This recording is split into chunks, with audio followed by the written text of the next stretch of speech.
생일 축하합니다. 하율이도 앉아. 축하합니다.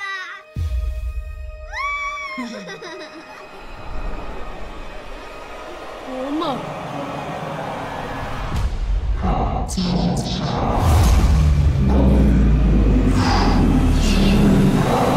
너희는 더 정의로워야 한다. 새로운 세상에 오신 여러분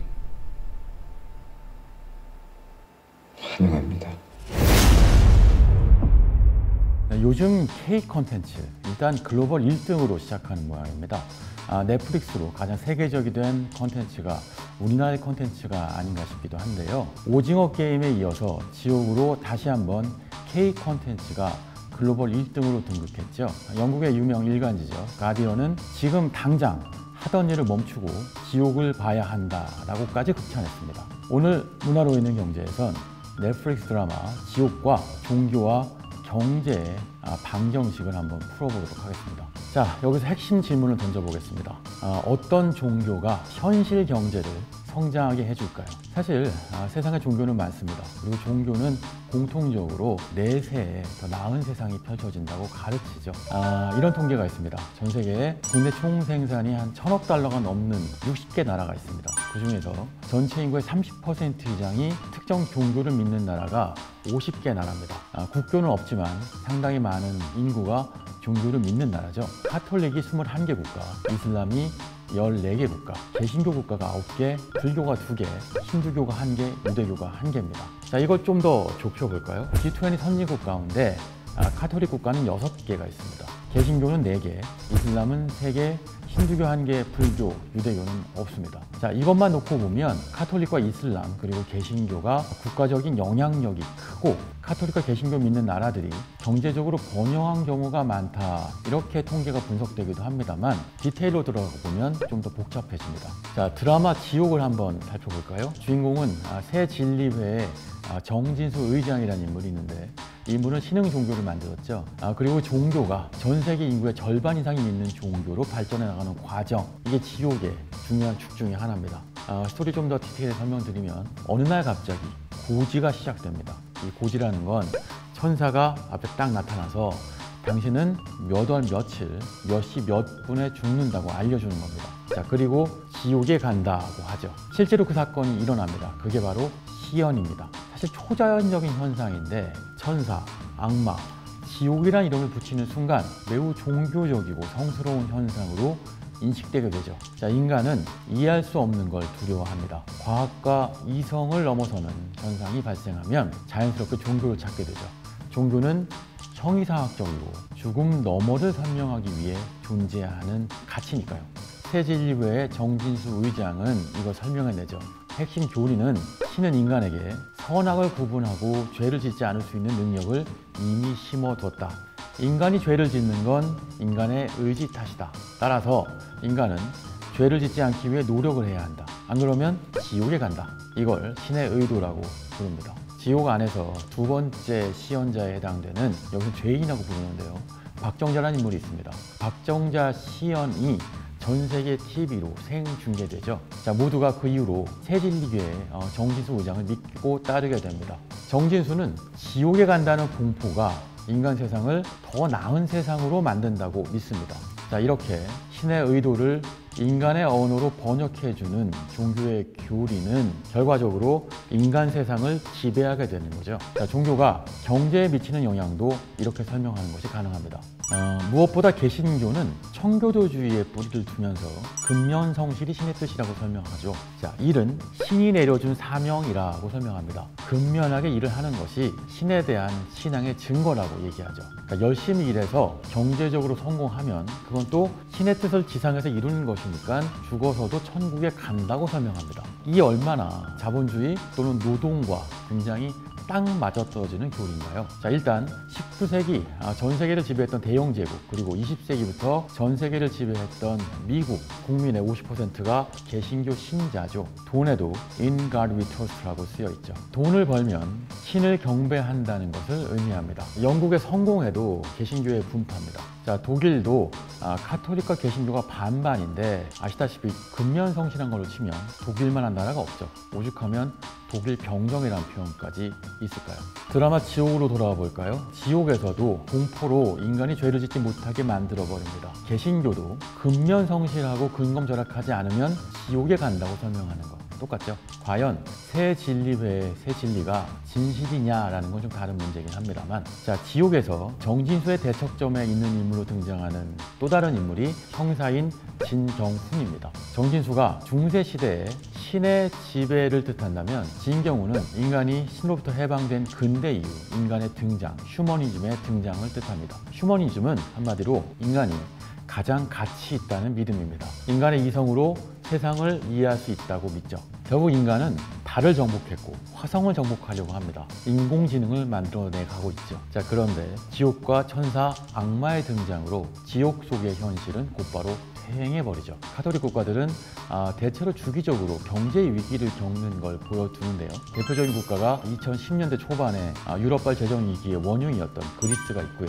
포르투갈, 스페인, 이탈리아처럼 경제적으로 늘 문제가 많은 문제 국가들이 있죠. 프랑스 정도가 예외적일까요? 왜 카톨릭 국가는 이런 문제가 자꾸 발생하는 걸까요? 카톨릭은 중세시대의 지배자였습니다. 중세시대엔 왕보다 교황이나 주교의 힘이 더 셌죠. 교회가 신의 뜻에 따라 현실의 부를 재분배하고 또한 가난한 자를 도와주기까지 했습니다. 카톨릭의 사제들의 희생 또는 수도자들의 근검절약하는 모습 유명하죠. 그런데 중세 시대가 해체되면서 교회의 기능의 일부가 정부로 이관된 게 카톨릭 국가들의 공통적 특징입니다. 그래서 카톨릭 국가에선 복지 제도가 방만하게 발달하곤 합니다. 정부 재정이 악화되고 적자가 누적되는 경우를 보이죠. 이런 최악의 사례가 바로 남미입니다. 남미가 대체적으로 카톨릭 국가들이 많은데요. 남미는 유명한 에바 페론 같은 포퓰리스트가 등장하면서 하이퍼 인플레이션 그리고 모라토리움, 그러니까 돈을 못 갚겠다라고 얘기하는 경제 지옥이 반복됩니다. 유로존 개정 위기도 바로 여기서 시작됐습니다. 그런데 유로존도 결국 카톨릭 연맹에 가깝거든요. 비슷한 종교적 믿음이 있고 복지국가 제도를 교집합으로 갖고 있고, 그래서 정부가 국가가 많은 방만한 재정으로 복지를 유지해야 된다는 믿음이 국민 전반에 깔려 있습니다. 드라마로 다시 돌아가 볼까요? 네, 지옥의 새 진리회의 교리는 드라마 속에서 튼튼이라는 신생아가 탄생하면서 흔들리게 됩니다. 이 튼튼이는 생후 3일 만에 지옥에 간다는 고지를 받는데요. 신생아한테 무슨 죄가 있을까요? 새 진리회는 이걸 감추려고 시도합니다. 만약 이 사실이 드러나면 지옥과 천사 또는 고지 같은 종교적 현상이 단순한 초자연 현상이라는 게 드러나게 될 테니까요. 고지받은 사람들이 죄를 지어서 가는 게 아니라면 그러면 이들은 죄인이 아니라 희생자들인 거죠. 유대교를 한번 살펴보면 재밌을 텐데요. 유대교는 그리스도, 그러니까 구세주를 믿지 않습니다. 현실에서 그들 스스로를 구원해야 하죠. 유대인은 전 세계 인구의 0.02%에 불과합니다만 미국에선 인구가 많습니다. 530만 명이 유대계죠. 아시다시피 유대계는 장사에 아주 능한데요. 그래서 우리가 잘 아는 골드만삭스 또는 살로만스 브라더스 같은 월가의 유명한 금융사가 다 유대계 자본 금융을 하죠. 유대계가 이렇게 금융에 강한 건 신약이 아니라 구약을 믿어서입니다. 아시다시피 신약과 구약은 그리스도의 탄생으로 나눠지게 되죠. 구약에선 외국인에게는 별일을 놓더라도 동족에게는 별일을 놓지 못한다고 가르칩니다. 그러니까 외국인, 동족이 아닌 사람들한테는 이자놀이를 할 수 있다는 게 유대교의 교리인 거죠. 하지만 기독교에선 이자놀이를 나쁜 걸로 보고 탄압합니다. 이자놀이, 금이용으로 성장했지만 대신에 유대계는 수존노의 이미지를 갖게 된 겁니다. 최근엔 금융과 창업을 결합해서 성장 중이기도 한데요. 스타트업도 유대계가 굉장히 많습니다. 구글의 창업자인 레디 페이지, 그리고 세르게이 브린, 그리고 페이스북의 창업자인 마크 주커버그가 다 유대계죠. 이렇게 종교적 교리는 현실 경제에 어마어마한 영향을 미치는 것입니다. 네, 우리한테는 이슬람 종교는 좀 먼 종교입니다만 이슬람의 율법인 샤리아는 들어보셨을 겁니다. 샤리아에선 고기대금을 금지하는데요. 그래서 이슬람 국가한테는 선물, 환율 옵션 같은 이자 거래가 없습니다. 자, 이런 모든 금융상품은 또 출시하기 전에 샤리아에 맞나 검사를 맡아야 하죠.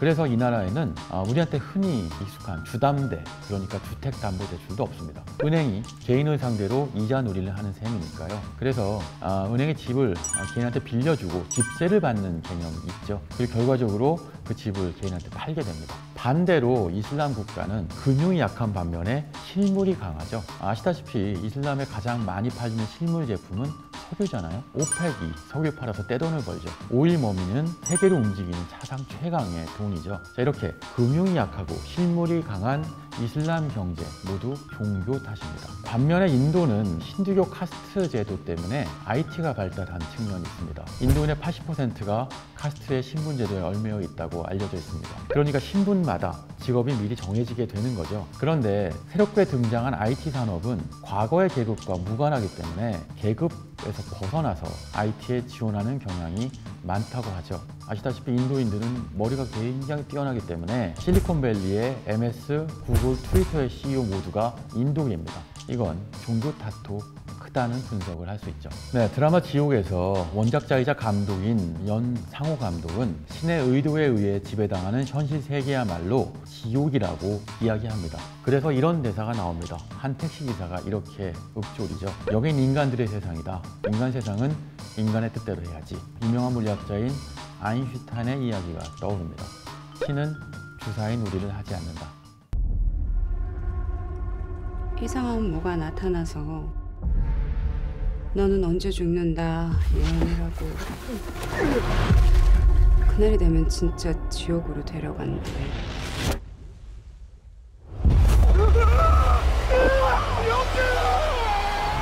공포가 아니면 뭐가 인간을 참여하게 할까요? 사람의 자율성이 만든 법 체계가 정말 정의롭다고 생각하세요? 사격 개시!